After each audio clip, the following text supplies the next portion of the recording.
A very warm welcome to you. Great to have you join us on the program this week, and it's great to see you after our well-deserved break to make the show better for you. As you know, we are your source for all the latest happenings in the world of business.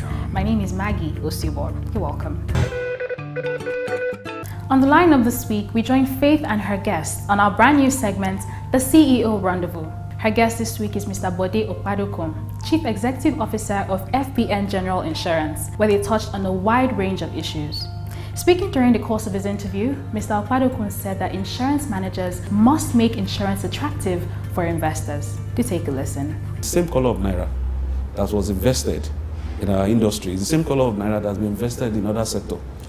So it is left to us as practitioners to ensure that we give good return on investment, such that those we are competing with are those other sectors that have given a better returns. On this edition also, we will bring you highlights of the 2019 Vanguard Economic Discourse that took place recently at the Civic Center, Victoria Island, Lagos. The theme was Human Development Index versus Economic Growth, Nigeria's Policy Options. Keynote speaker was Mr. Fola Adiola, founder and chairman, Faith Foundation. Speaking during his lecture, Mr. Adiola said that unless policymakers are deliberate about human development, given the size of our problems, we can't make economic growth. Do take a listen.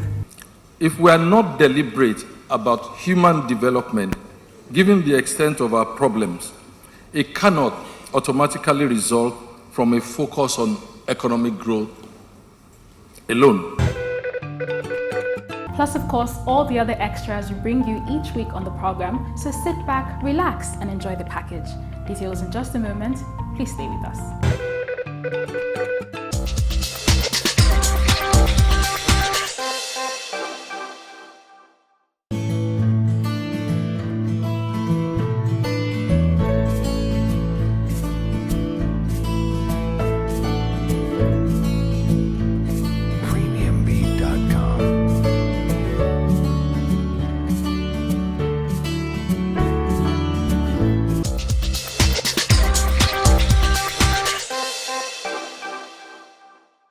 A very warm welcome to you. It's a pleasure to have you join us on the CEO Rendezvous this week. Sitting on the boss seat with me is Mr. Bode Opadokun, the Chief Executive Officer of FBN General Insurance. Together we'll be looking at FBN General Insurance poised for growth and of course other issues as it relates to the insurance industry in Nigeria. Thank you so very much for joining us. Thank you. You are welcome on the program. Faith. Okay. I'm going to start. There's been a great transformation here in FBN General Insurance, starting with the exterior outside. I'm very sure people that are familiar with the Ikorodu Road will certainly have noticed the changes around the building on the it's actually looking more beautiful and all of that. But I just want to say what informed all of these changes that we're seeing, I want to believe not just from the exterior, but also from within. Exactly. Yeah, like you rightly mentioned, you must have observed a lot of changes. The outside part of it that you're just seeing, I would say, is almost the tail end of most of the changes that have been taking place as an institution. Changes started from the ownership structure, so also is the people. So also is the resources, which is both material and human capital, as well as this building that you are seeing. All of this just to further position ourselves as an organization and to be able to bring in a lot of changes in terms of service that most of our customers have been agitating for. Okay, so from what you have said, does it mean that FBN General Insurance now have a new growth strategy since they took over in 2020? Exactly. Since we took over the ownership, there have been a tremendous growth. I will clearly confirm that to you. I remember as at the time we came on board, the company was around 31st position. Whereas at the end of the industry ranking. And as at the end of the year 2017, based on premium income and profitability, we are among the first 15. Okay. That's within a space of 3 years. And if you look at our 2018, we have just finished the audit. It's still subject to NICON approval. At least the board approved the audited account. If I'm going to base it on that, I'm sure we should be among the first 10 by end of this year, 2018 audited accounts, based on our results. But what would you say is responsible for all of this? I know you've talked about the people, which are the drivers of the changes that we are beginning to see in the company. But aside from the people, what are those other things that you're offering that is making FBN General Insurance the new brand to I will share some, but I don't want to share everything so that I don't just throw out our strategic business, because that's our trade secret. Okay. In all honesty, like I mentioned, the staff has really done so well in terms of positioning this organization to where we are today. I think one of the other things that have really helped and supported us is the board. The board have been quite cooperative. They are very strategic, and in terms of support on the direction, they have been quite wonderful. We all, both management and board, see ourselves as one. Our vision is very clear, and this we have been able to successfully achieve so far. What is the focus of FBN General Insurance? What is your place?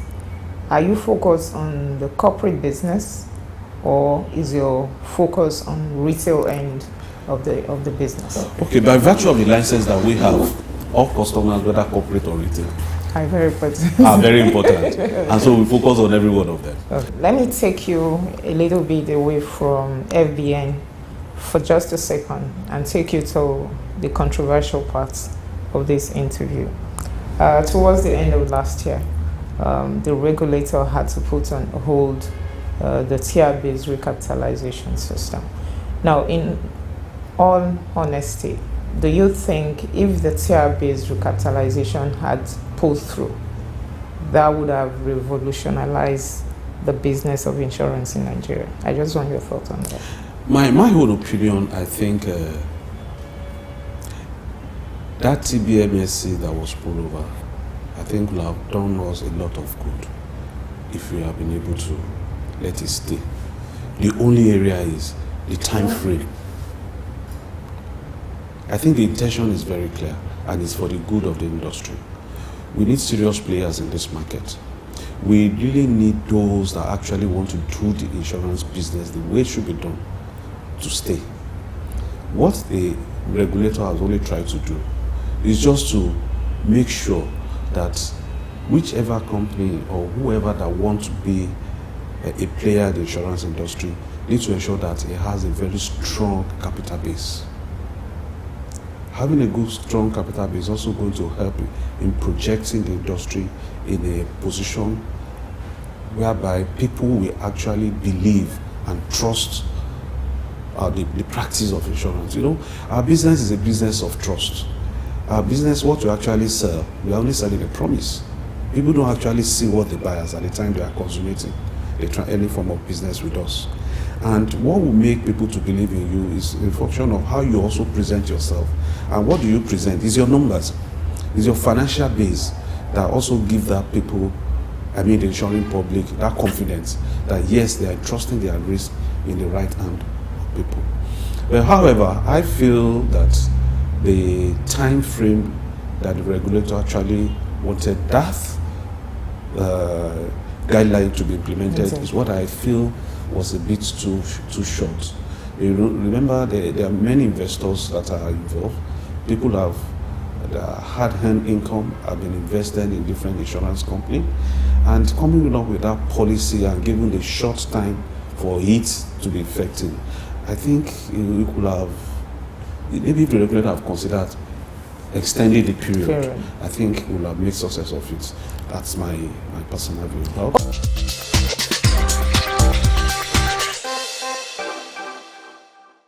Okay, so when it comes to the issue of recapitalization, is always a very heated debate in the Nigerian insurance industry. Reasons right. I don't know. Now, but a lot of people have said, as at the time, that what the industry needs right now is no capital, because if you look at it, there's some companies that are actually capitalized to the tune of 5 billion for those doing life and general insurance business combined. What is the volume of the business that they are generating? So why would you ask them, to raise additional capital or do that? But I just want to find out from you, it's recapitalization or fresh injection of capital into insurance companies in Nigeria. Is it needed as we speak? For me, what the regulator have actually said, they never said that people should come and recapitalize. Sure. They are only saying that looking at the financial position of each organization, it will be expected that you have certain amount of money before you can be a player in this line of business. It's just trying to, and the issue is like categorizing insurance company, and this is not the first time that it has happened. I remember prior to year 2003, where if you want to take a license as a general insurance company, the share capital required was about 20 million. If you want to do live, I think live that time was 30 million. Yeah, then general 20. If you want to be combined, you do 50. If you want to be as a reinsurer, you do 70. I don't think it's different from what has been said here. And the issue of you raising capital, the minimum capital required is 3 billion. So it is given that you ought to have minimum capital of 3 billion. So the only company that will require to inject more fund are those that are playing below 3 billion, where they have limited, there are certain classes of business that they can do and the one they cannot do. And I think that was the cross of that's why I said it's a decision. Just like the investor, the shareholder said they want to play as a general business insurance company, so also they can decide to play as a life insurance company, and so also decide to play as a reinsurance company. The rules and regulations that guides every business are always spelled out. And so in that manner, when the issue came up, for me, it was an option. If I want to play and write all classes of business, and I look at my shareholders' fund is not enough, all I need to do is to tell the investors to bring in more money. And now, why do you have to bring the money? You have to justify it as management. What is important is, what is the return on investment that you want to give the shareholder? And when you're saying that they are not doing well enough, I think you should not say because a company is not doing well enough, then as a result, you now expose the policyholder. It is the management's responsibility to ensure that you run a good business and give all the stakeholders a right return on their investment. There are 4 major stakeholders in business. For us, we look at it from the point of the woman capital, which is the staff. They are very critical. Their interests need to be taken care of anytime we are running a business. The same thing with the policyholder. Our policyholder is very critical. We are in business because of them. Before you can satisfy the policyholder, you must ensure that internal customers are okay, which is the staff. It is what they give that determines what they can offer to the insuring public. An unhappy internal customer cannot make an external customer to be happy. True. So that's why we always emphasize that on the welfare of our staff is very important. We know when they are happy, it's automatic our external customers too will be happy. And the third stakeholder in this panel is the government through payment of tax. Everything we are doing, you have to take that into consideration so as to make sure that their own interest is well protected. And finally, the owners of the business, which is the shareholders. They have invested money in this business. And sometimes when I do talk with my colleagues and staff, I do tell them that the same color of Naira that was invested in our industry is the same color of Naira that has been invested in other sectors.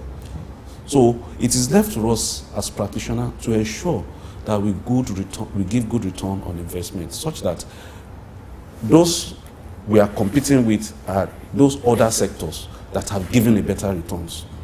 So it's our responsibility to ensure that we make the industry to be attractive, and also make sure that we give adequate return on investment. What will make any investor not to putting money in any line of business is when what has been given to you before is not well managed. They are not getting a good return.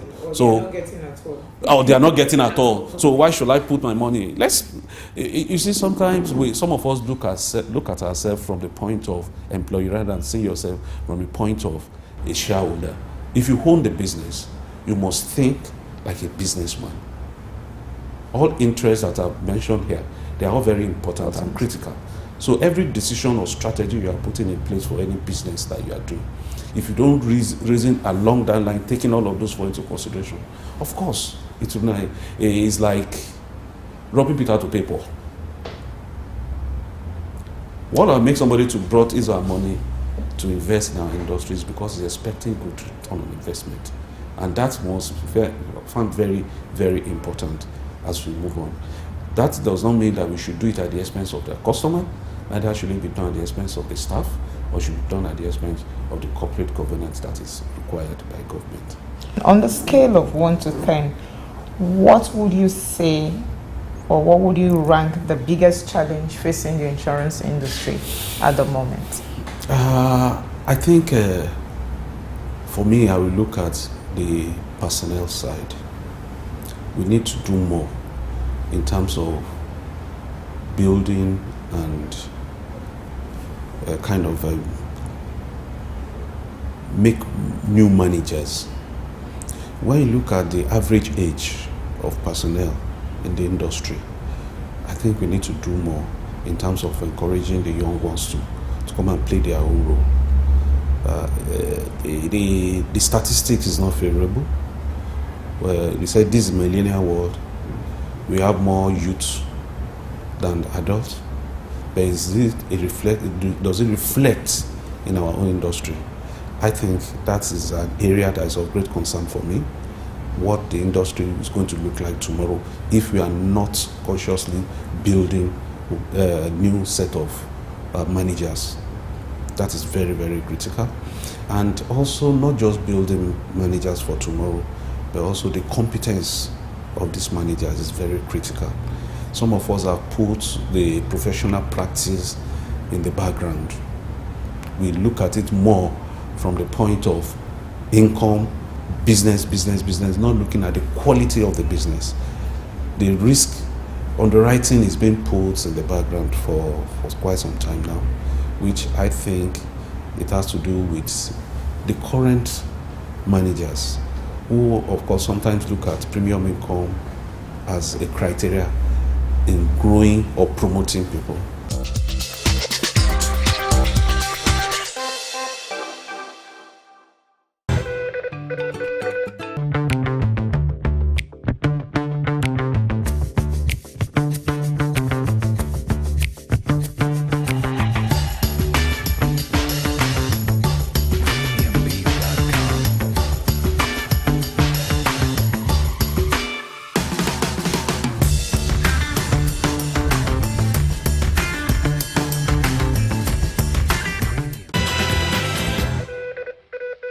Alright, welcome back. Moving on now, we'll bring you highlights of the 2019 Vanguard Economic Discourse that took place recently in Lagos. The annual platform brings economists, policymakers, and the business community together to discuss critical issues affecting the economy. Happy viewing.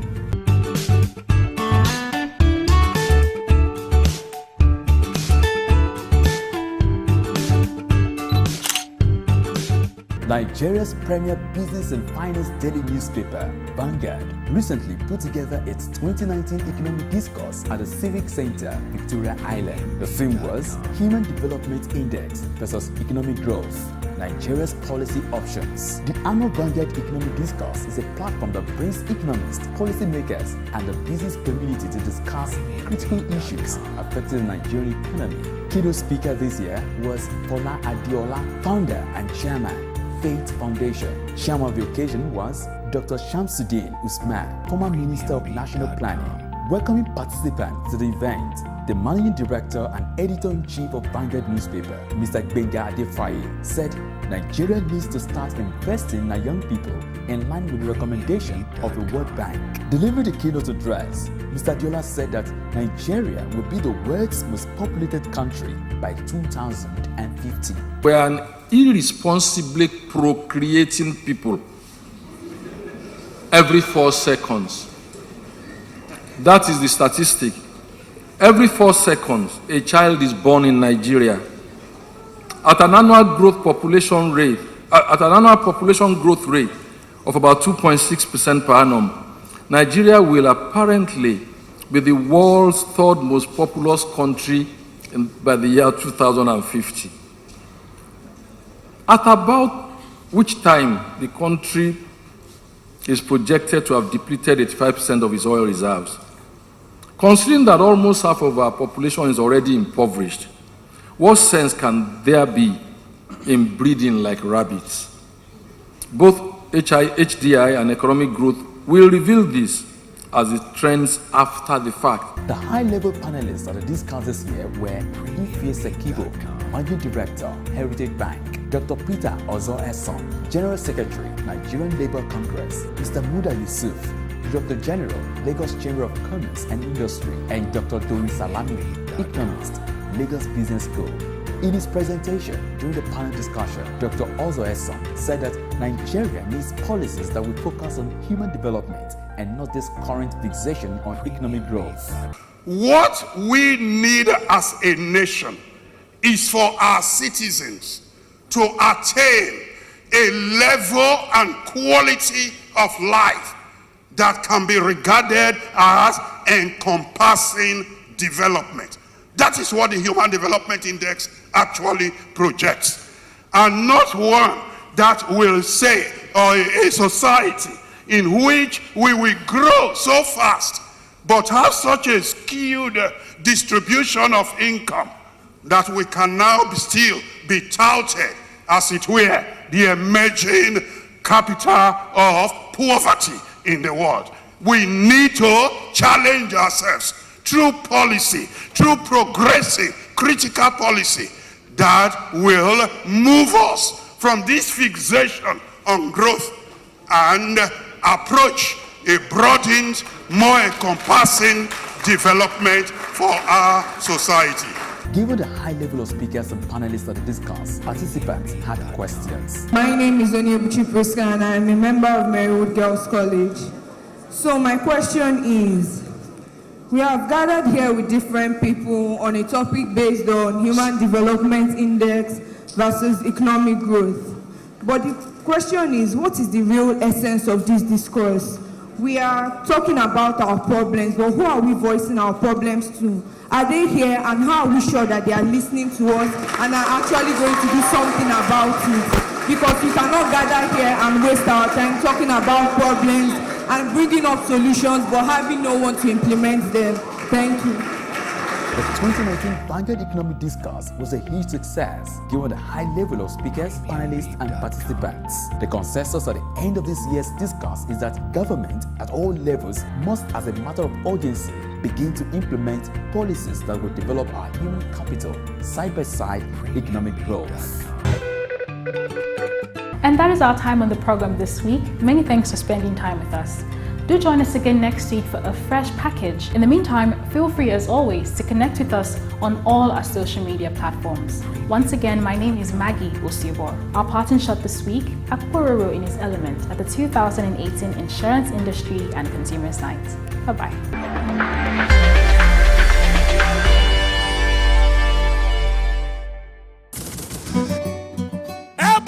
They talk about armed robber.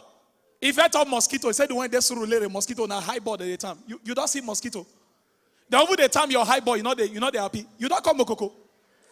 Oh no, cocoa, now mosquito they gather small picking. They go gather around. They'll call only show the hand. You they oh sobe, hey, oh sobe. Now carry the one carry and fly you. You they talk the one they way they do. You love Akbaroro, make some noise, I beg, huh? I like worry die. Worry. Oh, this is what I talk about Bini. Bini they learn for a worry day. Worry na photographer. They always add attitude to everything. Bros, you want snap? You say yes. Oh yeah. You ready? Oh yeah. Set. We are 50 big show, 50. When they bring out, now the guy here. The guy need to complain, where am I high? He said, no, Russell. The first one, you're here. Oh yeah, open now. The guy open. You see high. Open again, nose. Open again, eye forehead. Open again, see here. He said, my brother, join all of them. Now you with that. I said, we can snap your parts. Now your parts.